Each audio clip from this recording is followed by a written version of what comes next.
Pai do Senhor, irmãos, amém? Vou deixar uma mensagem aqui acerca do profeta Jonas. Jonas é um profeta que sempre a gente ouve falar sobre o profeta Jonas, muitos chamam de medroso, de covarde. Eu fui meditado na palavra do Senhor e vi que Jonas ele não é medroso nem é covarde. Então, irmão, a importância que quando nós ouvimos uma mensagem ou a história da Bíblia Sagrada, a importância que nós buscamos dentro da palavra do Senhor para ver se verdadeiramente o que falam é isso, porque ouvimos uma mensagem e transmitimos elas, sem saber a veracidade desse assunto. Eu fui estudar sobre o profeta Jonas porque mesmo as pessoas que trazem a mensagem que Jonas é medroso, Jonas é covarde, as pessoas falam, Deus não escolhe ninguém medroso e ninguém covarde. Mas como assim? O profeta Jonas era medroso, era covarde, era um homem de Deus. Então pega aqui, 4 capítulos só a história de Jonas. Vamos pegar aqui então no capítulo de número 4, versículo 1. Pode pegar aqui na Bíblia, dizendo que versículo 1, ó. Com isso, desgostou-se Jonas extremamente e ficou irado. E orou ao Senhor e disse, Senhor, não foi isso que eu disse? Não foi isso que eu disse, estando ainda na minha terra. Por isso me adiantei, fugindo para Tarsis. Ou seja, pois sabia que és Deus clemente e misericordioso, e tardio em irar-se, e grande em benignidade, que te arrependes do mal. Ou seja, ele está aqui depois que ele chega na cidade de Nínive, que ele prega durante o dia para o povo está arrependido, o povo começa ali a fazer jejum, o rei forma um decreto, as pessoas, os animais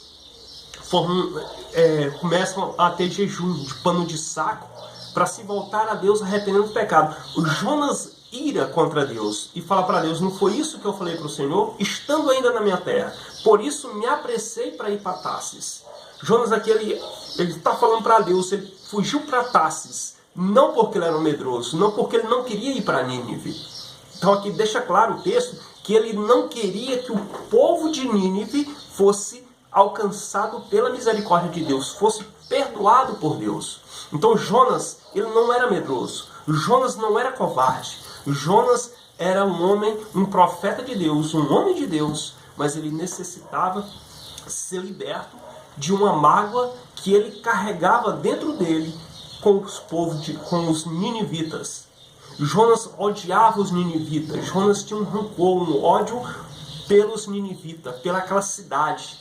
Então Deus aqui, irmão, meditando sobre a história de Jonas, eu aprendi que Deus aqui, ele queria tratar com Jonas, queria tratar do seu profeta, e não da cidade em si. Muitas das vezes Deus nos coloca em situações para tratar de nós mesmos. E uma coisa importante, irmãos, eu senti no meu coração, conversando com minha esposa, para trazer vídeos, gravar vídeos, para nós abrir nossa mente, porque ouvimos mensagem, pessoas pregar mensagem, falar, até muitas vezes criticar, muitos até zombam de muitos, fazem hinos e pregações de histórias da Bíblia sobre homens e mulheres de Deus. E quando você vai ouvir a história, não é exatamente isso. Nós colocamos rótulos, defeito em muitos dos nossos pais da fé, homens que pagaram alto preço pelo Evangelho do Senhor. E através desses homens, muitos homens de Deus, que mensagens de mensagem da sua história, o Evangelho se esparramou e chegou até nós. Críticas sobre Pedro, críticas sobre Paulo, críticas sobre Tomé. Eu fico triste com isso, porque esses homens pagaram alto preço pelo Evangelho. E o Evangelho chegou até nós. Esses homens, eles teve uma parcela muito importante na história do Evangelho. A maioria deles foram martirizados, foram mortos em amor do Evangelho. O sangue deles foi semente do Evangelho. E me entristece quando eu vejo críticas acerca desses homens, falando coisas que ele colocando defeito nele onde que não tem. Então, é muito importante quando nós ouvimos uma mensagem, ouvimos falar de uma história, de um personagem da Bíblia, a gente dentro das Escrituras Sagradas, se você não tem uma Bíblia como essa, você pode baixar no seu celular uma Bíblia.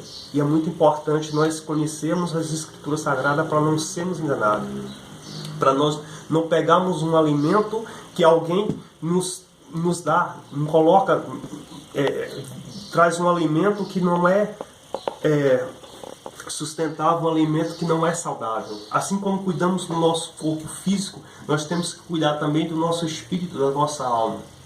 Então vamos buscar um alimento que verdadeiramente vem nos alimentar o nosso espírito e a nossa alma.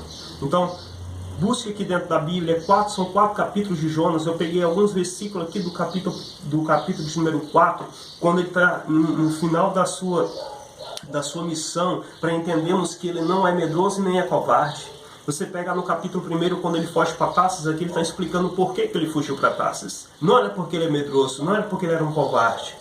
Quando ele chega naquele navio, que ele compra aquela passagem, que ele entra, destino a Tarsis, observe-se que quando eles descobrem ali, quando os marinheiros descobrem ele, que ele está no porão, ele chega no porão, quando pergunta para ele quem ele é, de onde que ele não nega a sua origem, ele não nega a sua crença. E mais, ele fala que toda aquela tempestade está acontecendo por conta de um erro dele. Um homem covarde jamais assume os seus defeitos, jamais assume o seu erro. Então Jonas aqui ele mostra que ele é um homem íntegro de caráter, que não é um covarde. Quando ele pede para jogar, para lançar ele no mar, está mostrando que ele não é medroso, que ele não é covarde.